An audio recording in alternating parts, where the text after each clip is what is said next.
So we had our first trash taste panel ever. And for the most part, I thought it was good, but then there was some really, really standout things that is hard to forget about our first trash taste experience. So if you've been living under a rock, there's probably about 30 different perspectives of some dude running up onto the stage and 30 different perspectives of me shitting my pants on stage. Yeah, I mean, we weren't really like...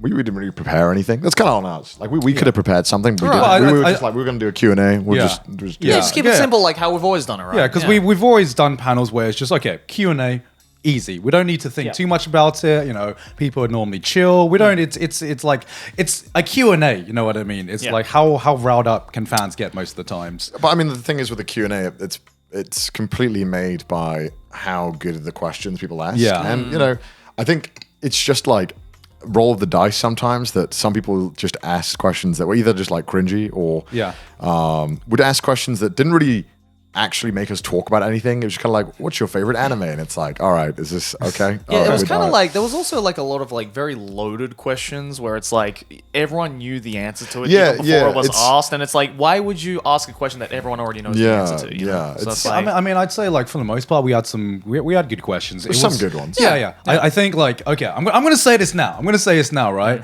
If you ask Connor about his relationship status, just stop. Just You're cringe, bro. It is cringe. I'm gonna call it out because like when we see it on comments and on Reddit, Connor's commented on it in the past. Like now as a mate, seeing it in real life on stage, I'm just like, come on, guys. It's cringe. Come on, please stop don't. it. Please don't. Stop. Thanks, boys. Sorry, man. I just like Don't hold me back. I got this. I got you. It's just a question that people always want to know, right? Because they're Like, fucking, I understand the curiosity. Yeah, people want to know, right? But- And I get it. My thing is like, all right, if one person asks, all right, I'll make some joke and tell you to, funny, haha, I'm dating Chris.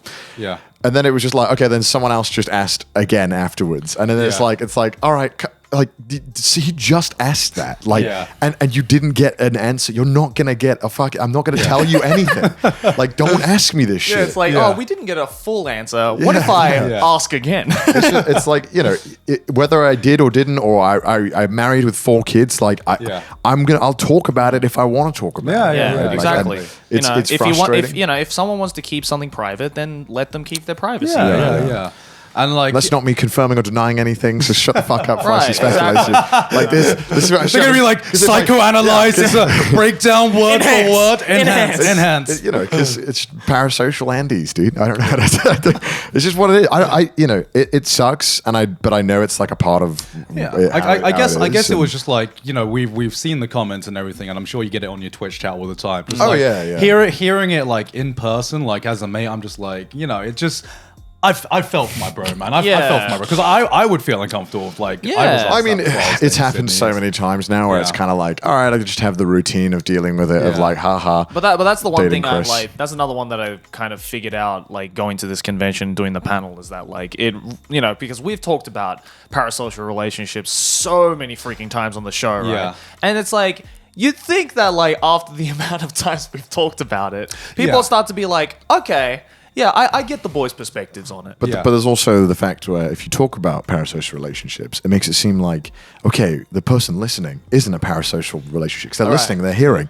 But then it's like, okay, but it doesn't always like translate well. Yeah. But also, I understand how like on the day, sometimes people get in weird moods and something's happening. I get it. I will say that it was like I said, like 99. Like I met like a lot of people there, and like the people I can respect was just like, look, I know because you've talked about it plenty of times. I know you more than you know me. I just want to say I get that, and I still like love your stuff. I still respect everything you've done, and that was like just a genuine. Okay, I met like a few people like at the bar at the hotel who I just had like a genuine conversation with from that starting point where we acknowledge this, but I still want to get to know this person because we're in a environment where I can get to have a more chilled conversation about it, right? But then you do just get these 1 or 2 maybe fans who just don't watch Trash Taste as often as other people, Right. Because especially like reading the subreddit and reading how much people have like called this out, I'm just like, that's fucking great. Yeah. Unfortunately, not every one of our viewers is on the subreddit, for example. You know, not every viewer watches every episode. So you will get that casual viewer who just doesn't know about the boundary as much as like other viewers, I think. I don't know. I mean, to me, it was like, this was just all a learning experience. Like, this has no way made me not want to go to cons or anything. No. Like, I you know, like we've said this a million times, but yeah, everyone was super fucking nice. Yeah. The signings were great. Like, everyone was really respectful, except you got shot by a Nerf gun by someone. Yeah, that was cool. I wasn't there to see it, but... So it was because it's like open, right? Yeah, it was open. So we had like a table and there's three of us. I was in the middle, Joey's on the end, and then there's Garnt on this end. Yeah. And this end is completely open. Yeah. So anyone could have walked up and like thrown anything at Garnt, which is just an oversight. They should have had someone there who is like stopping this. Like I think it was like it's a learning experience, not just for us, but for the convention itself, for the convention as well. So. Like I remember the conversation where we talked about we don't know if we need security for future conventions. This taught us that we definitely we definitely do need security. Like that was like a very much a big eye opener for us. I mean, obviously we had the incident happened where someone came on the stage who apparently, okay, so this is a whole fucking thing, right? You said it was a learning experience for the convention. I feel like, I don't know, they should know that it would have been better. And to be fair, they stepped it up, but I feel like it should have been there anyway. Like we practically had like no security really for like the first 2 days. Yeah. Like I think they definitely should have had security for the panel. But I talked to some people afterwards who were working there, and they said, this is like there's never been this has never happened before. This has never even come close to happening. There was never like a precedence of this like ever happening at MCM, right? So it wasn't oversight, but also we just like a lot of people just didn't expect it because it's just never happened before. Right. I mean, I agree, and I don't want to go too hard because obviously like we want to go to cons again, but like.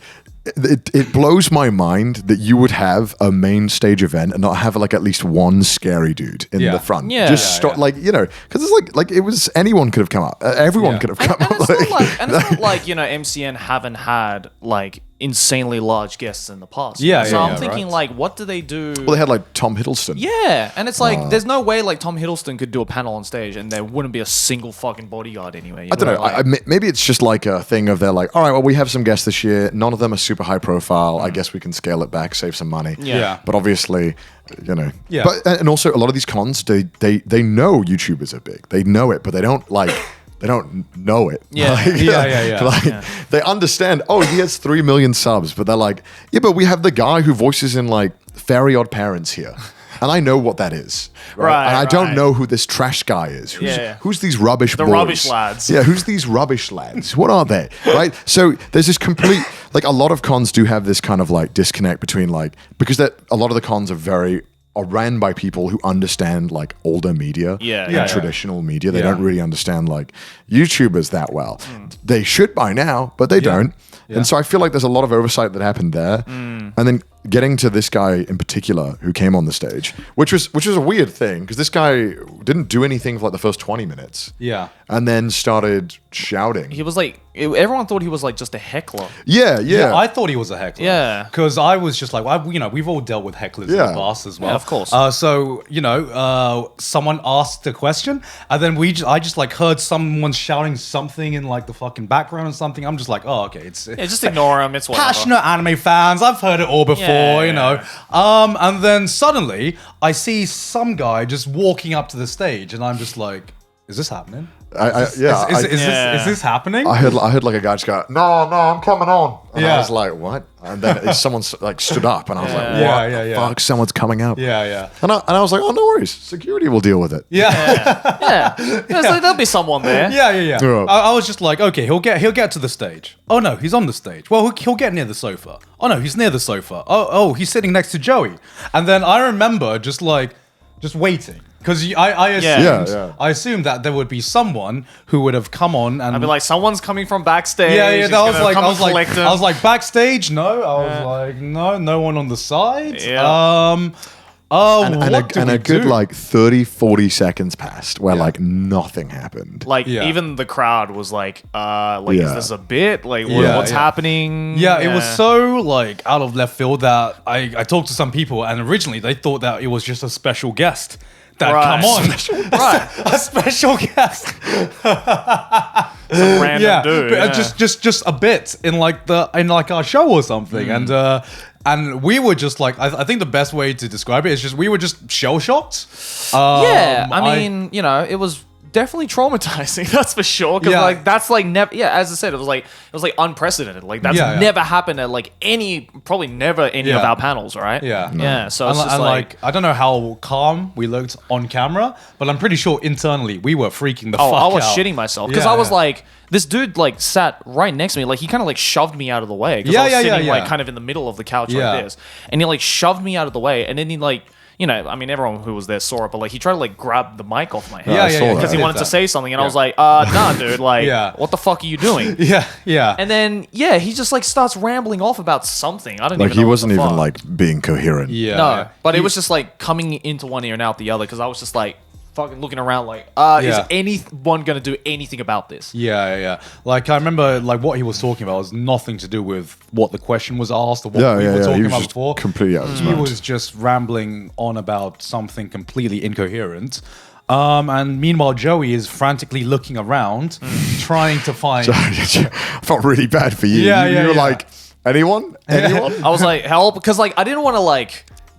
Be the one to like instigate something, right? Because I don't know, the dude might have a knife, The dude might fucking suddenly swing at me, right? So it's like I don't know what to do. Like I couldn't like push him off or anything because he was also fucking massive. Yeah, this guy was big. Yeah, he was a big guy. I mean, like I'm not saying that I would punch it if like a fucking 2-foot man came on the stage, but like I'd be a lot more likely to be like to try and leverage my own position if they were. If a child comes onto stage, you're like, okay, just baby, set up for the drop kick. It's because like you're in the situation, right? Someone comes up and like you look at him and you're like, if this guy really wanted to swing for any of us, odds are it's gonna fucking like really fucking hurt, and I probably won't be able to punch him. Like he was really tall, and big, right? So it's just like you just sit there and you're like weighing your odds. You're like, what do I need to do? Like, what's the best way to handle this? Like, I'm processing. Because like you rarely find yourself in a situation like this where you don't know what the outcome is going to be. So in your head, you're just like, what's the worst outcome this could possibly be, and how could I prepare for it? Because you're kind of in like fight or flight mode at that point.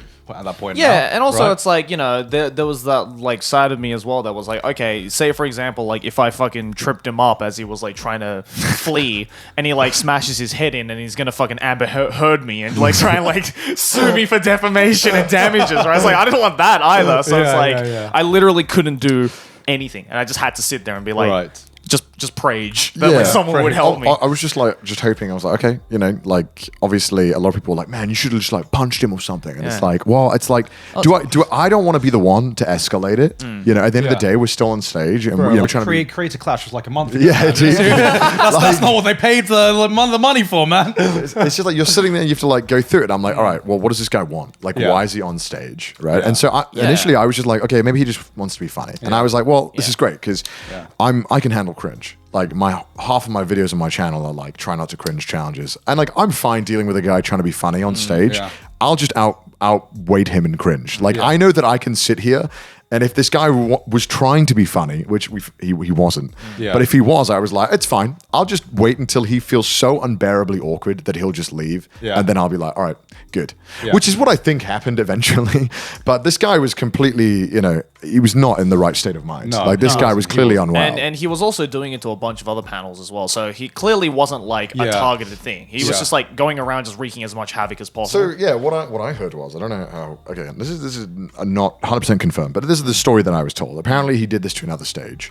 After hours. Oh, after hours. Yeah. Oh shit. I thought it was before. No. Oh, so after hours, and then they tried to get him removed, but at the time they didn't. Right. Because for some reason they didn't listen to the person who was trying to get him removed or something. It was like a whole thing. And then, we were told the next day that, he was arrested afterwards and I think charged. I don't know what with. But apparently, when they asked him why, Being cringe. why he did it, sentenced Sentenced to jail for being to cringe. dies of cringe. I sentence you for being cringe. Honestly, What are you in for? I was cringe at a con. I don't know, maybe like trespassing or some stuff. I don't fucking know. Either way, I mean, glad that something happened. Yeah. They caught him, and when they asked him why he did it, he said something along the lines of, he apparently just wanted to go up on stage. He didn't really know who we were. He was just there trying to get on stage to things. Yeah. So it was just unfortunate timing that it was a guy at our panel who just wanted to jump on stage. Yeah. Well, like, I mean, it could have been anyone, at the end of the day. We're lucky it turned out well. Like, if that guy really wanted to do something, this could be a really different story. I mean, I see it as a positive experience because it really... it really...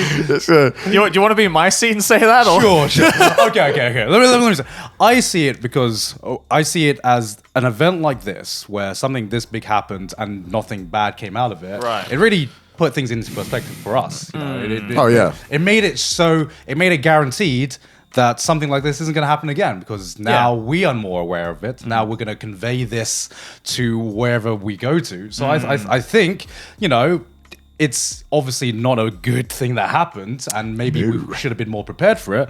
But it did happen. Nothing too bad came out of it, aside from just a lot of cringe, and just like getting his ass flashed like in front of our face because like his trousers was like half down. Like it wasn't even like a half crack. Like he might as well have not been wearing pants. It was like the full ass crack, and I was like, oh god, why? Also, he stank. Like he really fucking stank.